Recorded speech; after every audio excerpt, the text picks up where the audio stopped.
You're listening to Civic Media. You can tune into any of our live shows on any radio station across the state with the Civic Media app. Find us in your phone's app store and listen anytime, anywhere.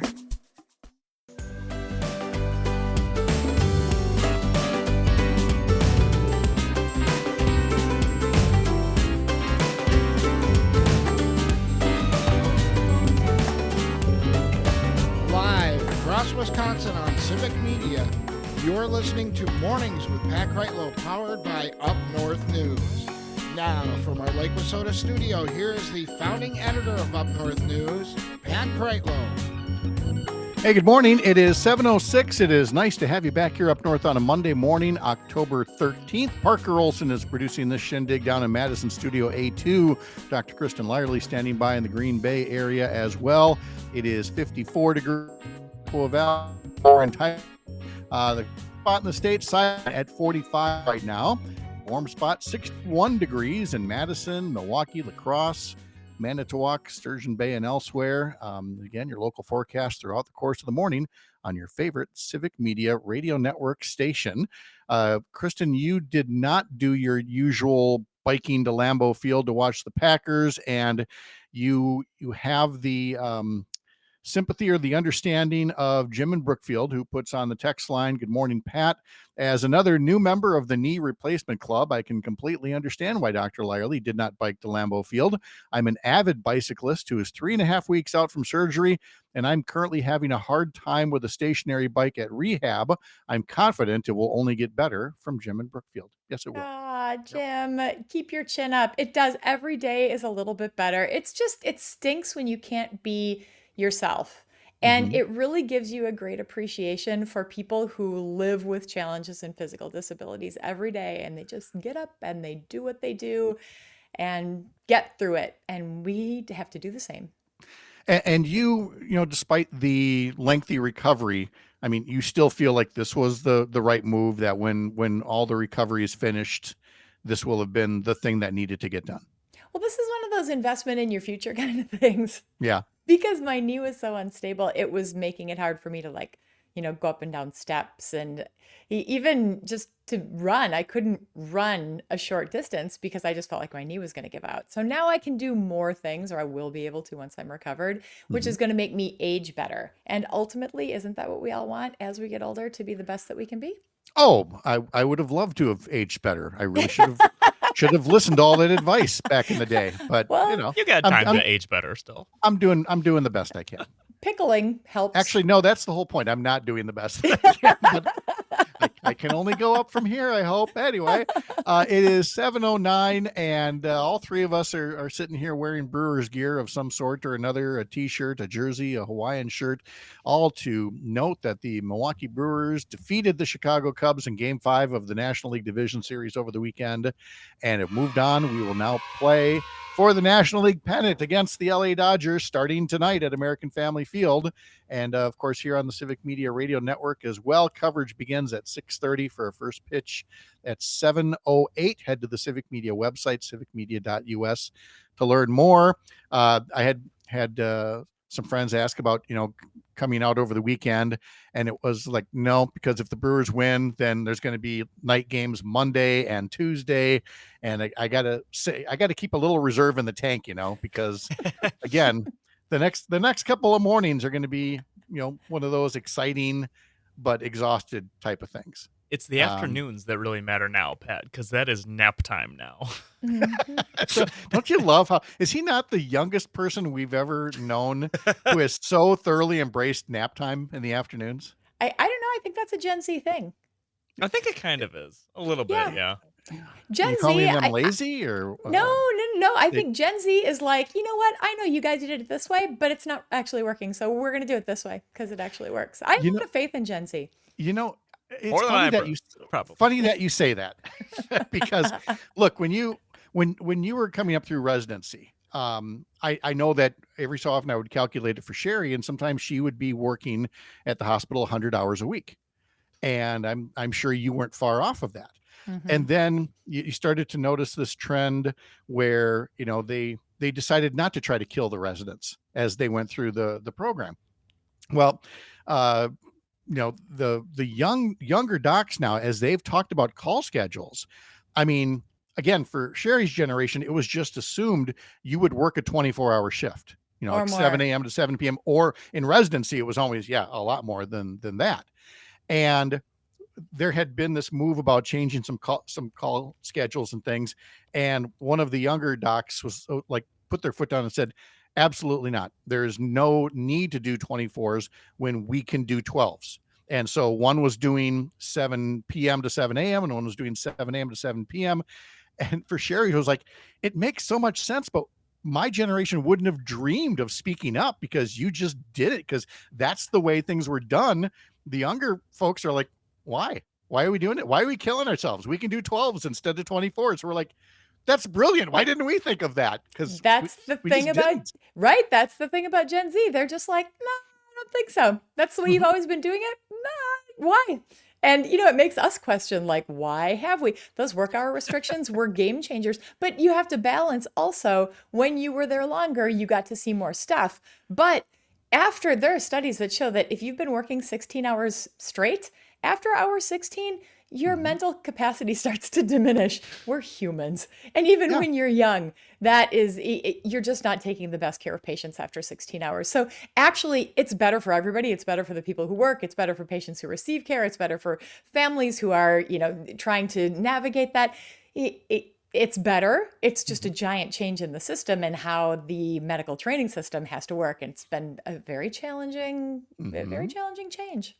It's all about allocation of resources, which takes us to the federal government shutdown. Oh boy. And when I asked, what do we want to kick around on Monday, and you said, can we mention that as part of the government shutdown, the president of the United States decided to lay off 1,000 people or so at the Centers for Disease Control and Prevention because nothing screams competent government like laying off the people who respond to Ebola and mpox and measles outbreaks in the US and things like that. I mean, there's been a lot of, and again, here comes that S word again. And I'm sorry, people don't like this, but it's stupid. And there have been some stupid layoffs and stupid moves, but laying off the people who respond to Ebola outbreaks and things like that is right up there on the list of stupid. Ebola is not in this country because we keep an eye on it. And these are the people who have gotten laid off. And not to mention all of the respiratory diseases. We are entering respiratory disease season. So if you haven't gotten your flu shot, your COVID shot, your RSV shot, talk with your doctor about which one of these things are, if or not all of them, if not all of them. This is the time to protect yourself.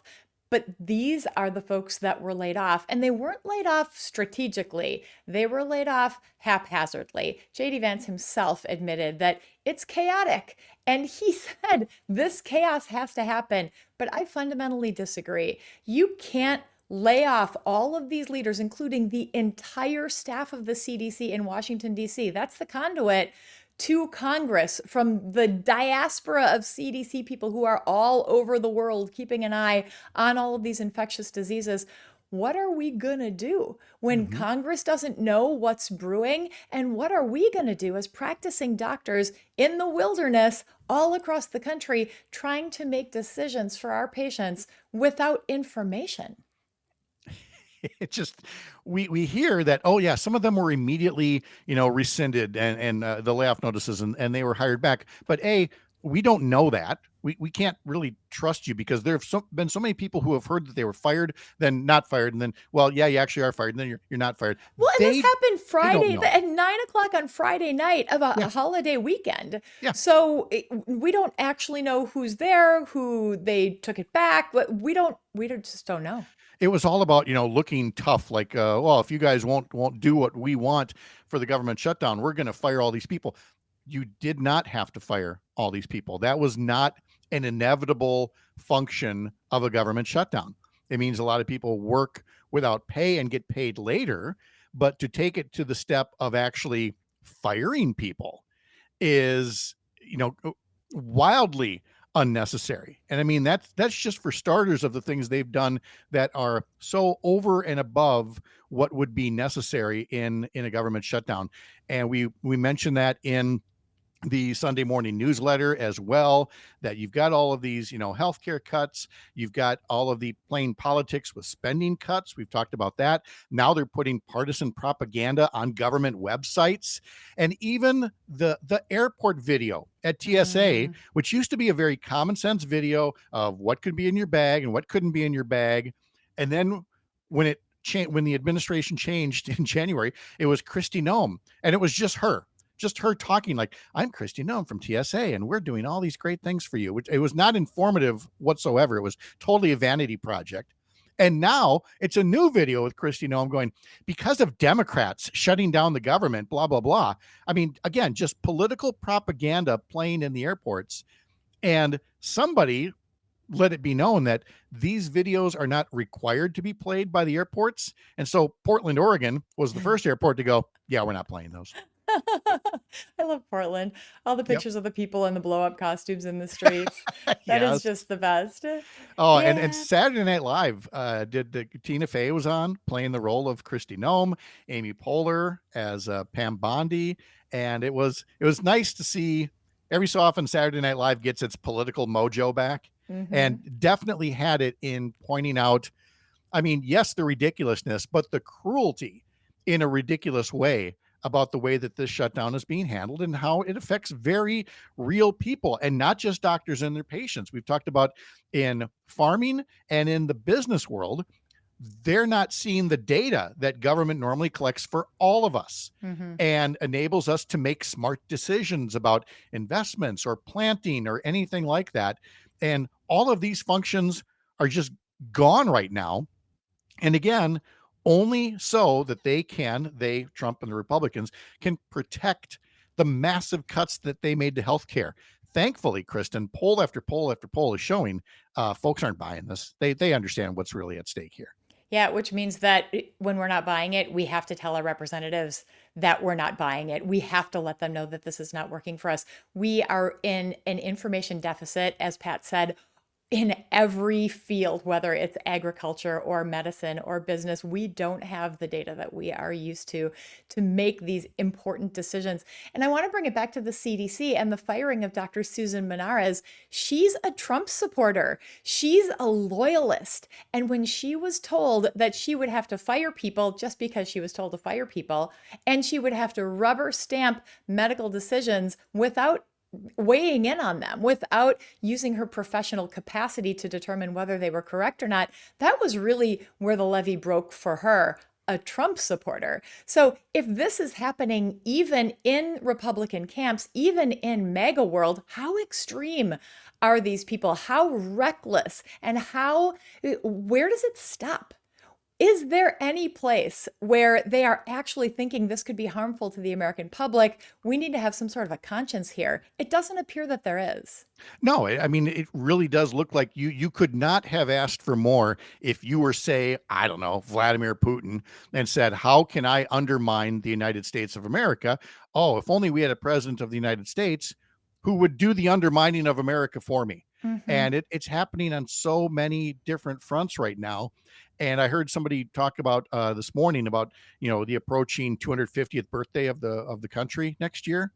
And I'm just like, oh, I don't know that people have appreciated what either we have lost or what we are in danger of losing that has made America what it was for 250 years.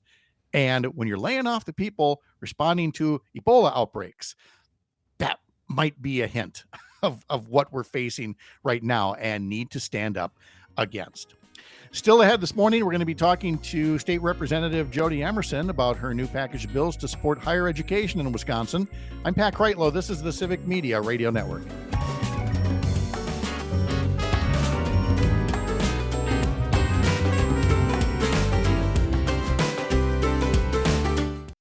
You're listening to Civic Media. Stay up to date on the latest news and information for your local community and Wisconsin by signing up for our free email newsletter. Visit civicmedia.us/email to get started.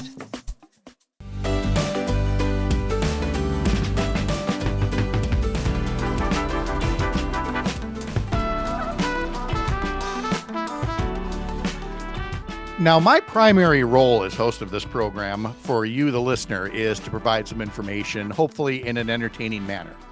But from a work standpoint, I really only have two duties. One is to promote Up North News. You can get the newsletter at upnorthnewswi.com. And two is to tell you about all the great stuff on civic media. And sometimes Pat has to be reminded 2, 3, 4 times, hey, Kristen has a show too.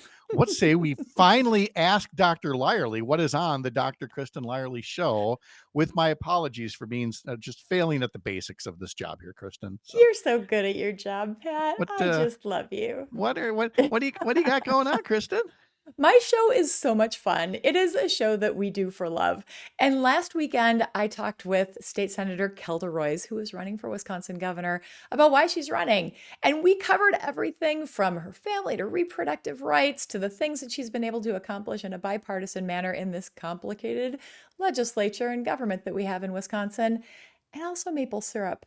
And it's a delightful conversation that's really meant to help you know who Senator Roys is and why she believes she would be the best person for Wisconsin governor. So definitely check it out if you are looking at that wide Democratic primary field and thinking, geez, who are all these people and how do they set themselves apart? This is the first in a series. Francesca Hong's coming up, and I've got invites out to everybody else as well. All of them. All of them. So if you want to follow, if you want the truly up close and personal conversations with the candidates for governor, you're going to want to listen to the Dr. Kristen Lyerly show at its new time and its new home, like across the network, Saturdays at noon. True story. Also streaming on my YouTube channel, Dr. Kristen Lyerly. You have a YouTube channel now. I know. Abe and I are doing it. We're having so much fun. Abe, my oldest son, is my producer, and this is like our little mom-son pet project. So every day we're chatting about how we can do this a little bit better and who we should talk to, and it's a great do together. What's the handle on this? Oh, is it Kristen Lyerly? Dr. Kristen Lyerly. Oh, okay, because I see a Kristen Lyerly here, but there's a Dr. Kristen Lyerly. Mm-hmm. Yeah, the Kristen Lyerly is, I got to take that down. That's my personal one. She's from a fraud. Ages ago. Yes, there it is, Dr. Kristen Lyerly, and a YouTube channel. Look at this. I know, isn't it fun? And you know what we're going to talk about this week on my show, which will premiere. Let me get this right. Hey, Kristen, what's on the Dr. Kristen Lyerly show this weekend? Good job, Pat. Way to do your job. Basics. It's very Wisco. So it's going to premiere on Saturday at noon, all across the Civic Media Radio Network. We're talking about menopause. There is a new menopause clinic opening up in, of all places, Wausau, so the middle of the state. Menopause is one of those things that is really challenging to get treatment for. We've been seeing these clinics popping up in lots of different places. They're kind of alternative-y, but what kind of actual medicine do they offer? So we've got a board-certified OBGYN opening up a clinic in the heart of Wausau. We're going to talk about that. We're going to talk about menopause in general. We're going to talk about the political intersection, of course, of menopause and what's happening across the country. It's going to be a really great conversation.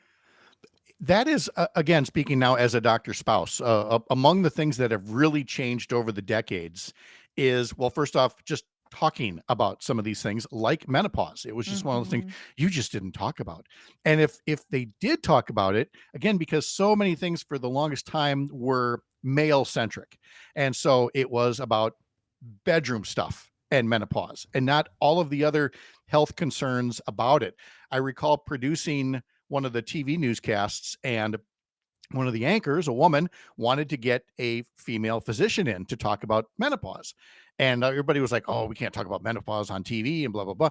And she could not find a female doctor to do it because Sherry at the time was young and shy and everything else.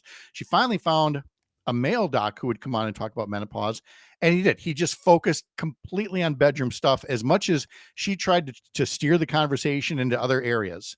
And it was a disaster. It really was. And it was one of those times where the phone rings in the control booth afterwards, and it's just Sherry saying, I'll do interviews from now on. If you need me. Just don't ever have that guy back on again. Well, I mean, let's be honest, like doctors are not trained to do media. So no. And we're pretty good in the exam room for the most part, but when it comes to like when there's a camera in front of you, that makes it really hard. And menopause is hard to talk about because that is the thing that, like, the bedroom stuff is the stuff that is like really acute.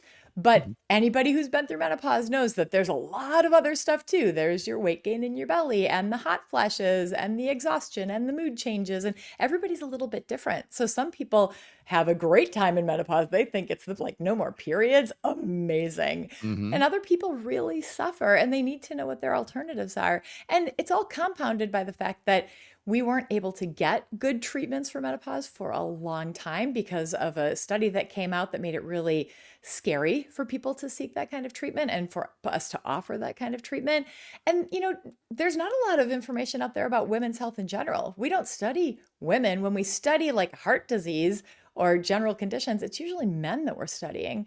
So that's another political piece. What do we fund when we are funding research in this country? What do we fund so that we can ensure that the whole population is represented here and we are actually looking into things that affect certain half of the population? Yes, and Mhm. I'm not disagreeing with any of that when I add to it by saying, frankly, aging overall, how many times have I said on this program, I feel like in some ways I'm a real life training manual for the adolescence of old age Uh-huh. because like your body is changing and what is going on, and I'm complaining about all these aches and pains, and I'm using it for laughs on the radio, but these are very real things. Or even as the spouse of somebody with menopause, growing up for decades with a wife who was always cold, always needing a blanket. Now is always hot, always, and that's just going to be the change. And you have to learn how to negotiate these things. And nobody, like you said, talked about it much in the past. So to have somebody like you doing it on a show is a big deal. It's a great deal. And you can catch Dr. Lyerly's show Saturdays at noon across the Civic Media Radio Network. And again, replayed on Sundays or now on the YouTube channel as well. Yeah. Dr. So much Lyerly, fun. thank you so much. I appreciate it. Thank you, fellas. Great hanging Have out with you. Yeah, have a great start to the week. And when we come back, we will talk a little bit more about things that are happening in the news at the state capitol, including the difference between regulations and protections. I'm Pat Kreitlow. This is the Civic Media Radio Network.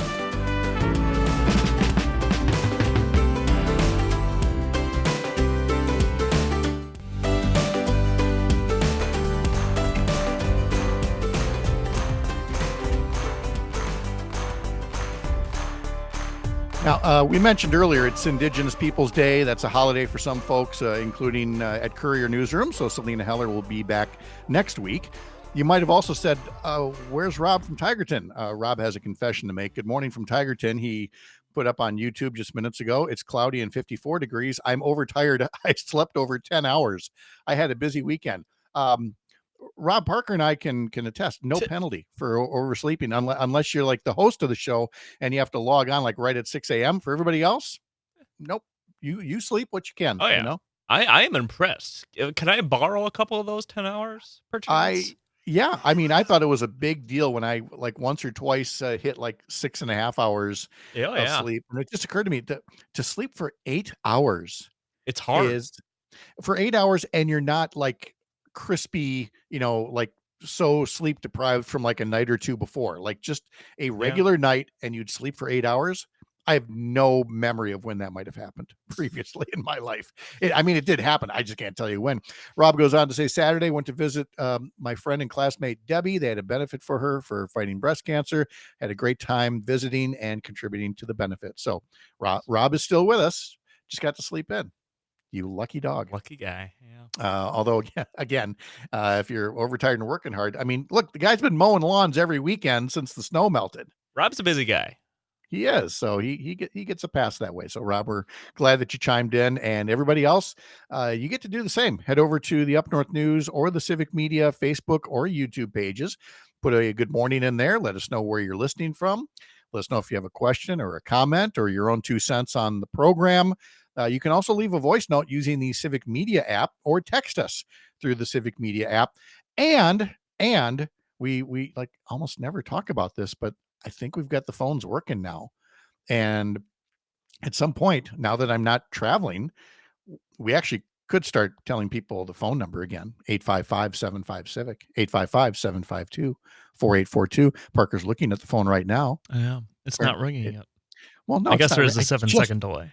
I did give the phone number just now, so it might take a minute. Plus, we often have guests and other things going on that we frankly don't have the call volume of say a Todd Alba, but everybody likes to talk to Todd Alba. I mean, he's an easy conversation, and you can catch him from 2 to 4 across the Civic Media Radio Network. Otherwise, without the calls, I end up yapping about something that's on my mind. Here's one of them now. The state assembly will be in session this week working on a bill. And one of the bills that Republicans running the legislature are looking at passing is a bill that would shield police or district attorneys when it comes to officer involved deaths. Under current law, if there is an officer involved death of some type, the district attorney in that county has the discretion whether or not to issue a criminal complaint that may charge that person with a crime. Current law also says that if a district attorney decides not to issue a complaint against an officer or somebody else involved in an officer-related death, a judge may conduct a hearing to determine if there is probable cause to believe that that person committed a crime, and if so, issue a criminal complaint. And that has happened in multiple instances where the family of somebody who died in an officer-involved situation did not like that the district attorney did not bring charges against that officer, and a petition to a court, and a judge held a hearing and in some cases issued a criminal complaint against the officer or other person involved. Sounds like the system works the way it's supposed to right now. What would happen if you had a district attorney and or police, sheriffs, whatever, who essentially were circling the wagons, and you did not have that outlet for an independent judge or court to review the material? Well, that's exactly what Republicans want in this new bill that they're considering. Under this bill, when there is an officer-related death, a death which results directly from the actions or the omission of a law enforcement officer, and according to the bill, if the district attorney determines there's no basis to prosecute the officer, a court may not issue a complaint against the involved officer unless there is new or unused evidence presented. Which again, if you read that part off to people, I could see a lot of people going, oh yeah, well that makes sense. There needs to be new evidence if the DA decides not to prosecute. But that also puts the assumption in there that a DA is never going to feel sympathetic to the cop, or let's just take it to its extreme. If there are corrupt cops or corrupt district attorneys who are looking to protect themselves rather than the person that law enforcement officer killed, you'd never get any charges. You'd never get any justice. It would enable for cover-ups. That's why you need the option of having a judge take a look at the evidence. And so for Republicans to put forward this bill is, well, it's questionable. I truly question the motives of why you would remove a safeguard. And what those Republican lawmakers really aren't doing is they aren't putting their feet in the shoes of somebody. Let's say it happened to their son or grandson, daughter or granddaughter being involved in an officer-involved death. And of course, their first thought is, well, no, my kid's good. That would never happen. Well, again, you're now painting with a broad brush that anybody who has been killed by police or sheriff's deputies or state troopers or anybody like that they've all been guilty, that nobody's ever been wrongfully killed by officers in the line of duty. Were you not paying attention to everything that led up to George Floyd and beyond? I know there wants to be all of this. I mean, Scott Walker did it again last week. All this bringing up George Floyd and the protests, which led to riots, which led to fires and things, that they want that to negate and wash away all of the instances prior to that where unarmed people, primarily unarmed Black men and women, were killed in officer-involved incidents. And there may or may not have been charges. And many times, if there were charges, the officer was still exonerated. And so there was this real sense that there is a lack of justice in the system. And now you want to take away another safeguard that's in there that would make sure there is at least, if nothing else, the illusion of justice, the prospect, the hope for justice. If that were to happen to your son or daughter, sister, brother, parent, it just does not make sense to remove the safeguards against circling the wagons, which can happen. We need judges to be able to hear the exact same evidence, the exact same testimony, and say, yeah, this does warrant a criminal complaint. And keep in mind, this is not a conviction.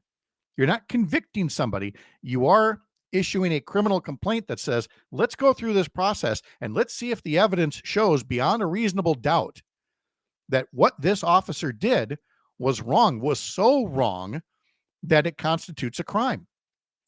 You can't tell me that that never happens. And you can't tell me that we have to give all law enforcement a blank check to do whatever they think is best in the moment. Because again, you're simply opening the door to have an increase in the number of corrupt cops. And nobody likes to think about that. But if you think it's never happened, you're fooling yourself.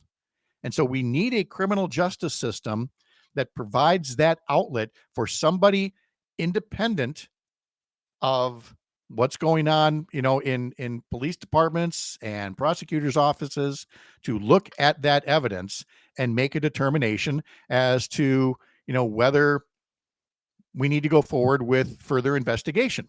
Jim in Appleton writes on the text line, it is far too easy for law enforcement to avoid consequences and death by simply saying, I was afraid for my life. And that's exactly the case. And there have been multiple instances of that just in the Milwaukee area. I don't have the article in front of me here, but Isaiah Holmes, a great writer for the Wisconsin Examiner, has looked into some of the officer-involved shootings in the Milwaukee area over the years, and how what were supposed to be the investigations into the officers' actions often became investigations into the family members of the people who were killed, or at least interrogations that put the burden of proof on the dead person rather than on the officer, to show that you can't just say, I was afraid for my life. You're trained. You have training in things like de-escalation and other tactics. And yes, I would not want to be in their shoes.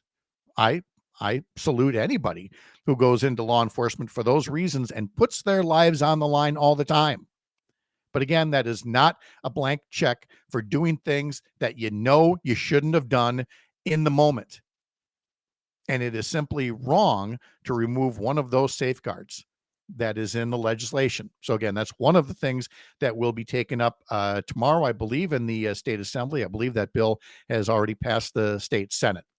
And we'll talk about other legislative matters with State Representative Jody Emerson from the Chippewa Valley coming up in our next hour, including a package of legislation about higher education. And we'll have her explain what it does to, again, show that Wisconsin supports people who want to go get an education at a college and university or a technical school or anything beyond.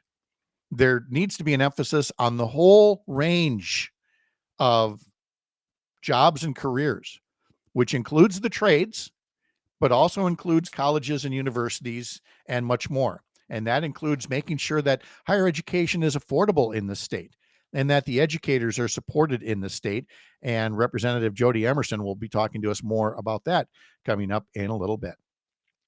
I also noted earlier, in case you missed it in the legislature, that another package of Republican bills going through would deal with what Republicans claim are onerous regulations, that we have apparently an onerous regulatory environment in the state, and that this new package of bills could make it easier for some of these regulations to be stripped away. But regulations can also be thought of as protections against, again, people who would pollute, or bad employers, or places that would rip you off as a consumer. And yet there are Republicans who've got this package of bills out there that would make it easier to repeal some of these laws, some of these protections. It would force state taxpayers to pay people who successfully win rollbacks of regulations. It would also put more paperwork into play before other regulations or protections could be put into effect. And then the one that really gets talked about is that, again, in their phrasing, regulations would automatically disappear after 7 years unless a state agency restarted the process to keep them in place. And again, for some people, that sounds wonderful. That, if a regulation is on the books, they have to prove it. Otherwise, it just goes away. Well, I would never be in the camp of saying, yeah, it should just go away. They should be reviewed. But to just say that they're going to go away, and you get a legislature that is all in the back pocket of, corporate industrial polluters, for example, and they don't take any steps to help a regulation be renewed, and it just goes away.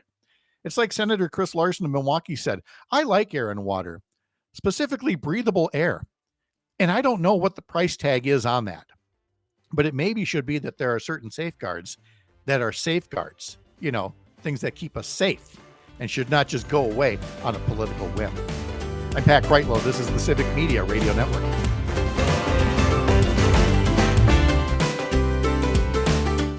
You're listening to Civic Media. Find the latest news, information, and archives of all your favorite shows on the Civic Media website, civicmedia.us.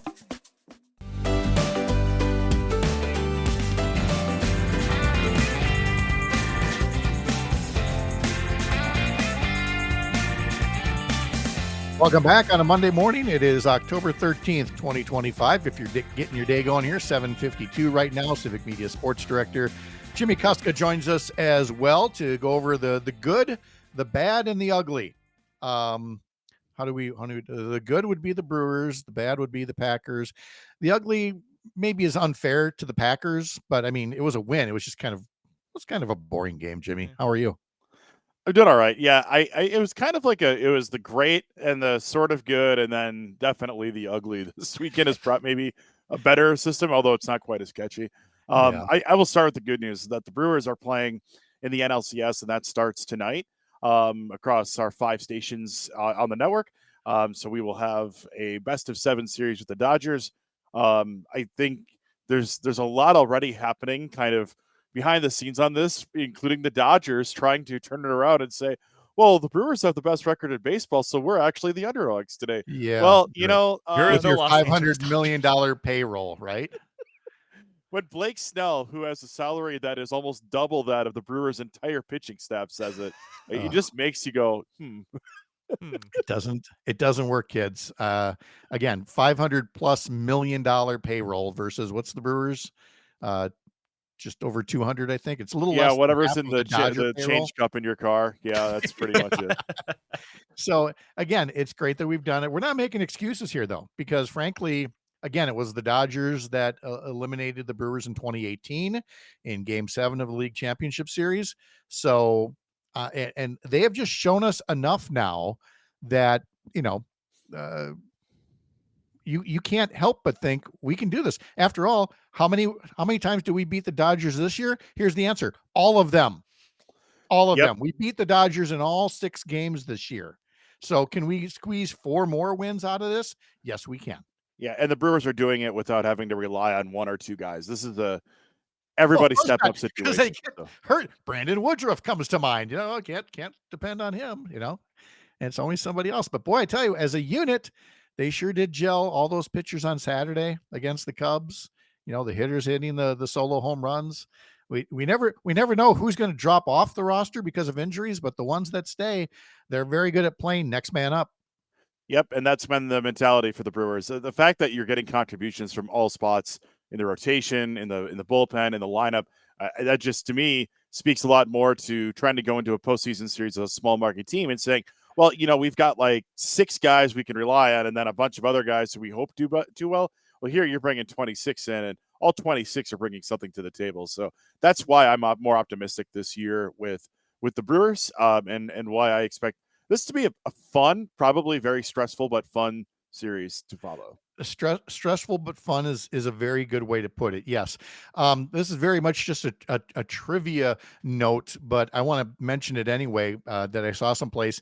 This is the first time in I forget how many years, but there are no wild card teams in the league championship series. These are all division winners. You had Seattle beating Toronto last night 3-1. They will play game 2 at 4:00 this afternoon, and then game 1 of the National League Championship Series between the Brewers and Dodgers. Again, first pitch 7:08, pregame at 6:30 on stations across the Civic Media Radio Network. As for the Packers, you had Josh Jacobs running for 2 touchdowns, Tucker Kraft barreling his way into the end zone. Packers beat the Bengals 27-18, and I like how Josh Jacobs had the flu, threw up a couple of times, but said, one of his best games ever prior to that was with the flu. So as a football coach, Jimmy, I think you can recommend against all doctor's orders that if you have a communicable disease, tough it out, get out there and run that football. Hey, we played 2 games with pretty much the entire roster, including me and the coaching staff sick. It didn't go as well for us, but the Packers yesterday, the win for them, I think everybody just seemed like they weren't impressed. They were underwhelmed by what the Packers did, but with the kicker they literally signed on Saturday, able to get some big kicks in, and the fact that they were able to kind of hold off a good second half by the Bengals and trying to come back there. I think that you'll take the win any way you can get it, especially when we're talking mid-October. There's a lot of season left. I mean, they got to get through January, February, if you're being extremely optimistic. Still think, though, that the offense, it feels like the offense it got kind of a lid on it right now. It feels like the offense could just up and take off at any point. They still have Christian Watson coming back later this year, but you see these flashes of the Packers offense and you're just waiting for them to break out and just do some amazing things. But that being said, you'll take a win any way you can get it. The Packers are 3-1-1. And they travel to Arizona next Sunday. Once again, it's the late game, 3:25. Pregame begins at 1:00 on some of the Civic Media Network stations. And, we didn't kill enough time. We got to talk about the Badgers. Oh, no. I came back at a bad time. Parker, you were supposed to tell us to keep this thing moving, man. Or keep this thing moving, I guess. So the opposite part. That's okay. Lost Iowa 37-0, which, again, we don't need to talk about the game. What we need to talk about is Penn State just did a buyout with their coach, James Franklin. It's only going to cost them $56 million. What's the buyout price tag for Luke Fickell right now? It's about half of that after this year. This year, next year, that $28 million. Yeah, it comes down quite a bit after this year. It's down in the low tens of millions, which is still enough money for me to say, hey, if they were to pay me not to coach, I'd take that, Yeah. But personally, but look, let's state for the record that if a year from now we're sitting here eating crow going, wow, I really thought we should take that buyout, but look at this team. Wow, has Fickell really put them together? I will be so happy to eat crow a year from now if that's the case. I'm just saying right now, I don't think I have to work up an appetite for crow. Yeah, I think that that's the reason why we haven't seen any action yet. Is that there's a pretty big buyout here, and that's the reason why you're not going to see any immediate action. People are calling for it, social media, elsewhere. Fans are showing up and not showing up. But hey, that's a big price tag for the Badgers to swallow right now. You got to run out the string here, which includes the next game against Ohio State. Nothing to it. Coverage begins at 12:30 this coming Saturday on stations of the Civic Media Radio Network. Jimmy Kuska, Civic Media Sports Director. Thank you very much. Appreciate it. Go Brewers, and we'll talk to you Wednesday. Talk to you Wednesday, man. All right. State Representative Jody Emerson joins us in our next hour to talk about higher education and other fall session matters for the Wisconsin legislature here on the Civic Media Radio Network.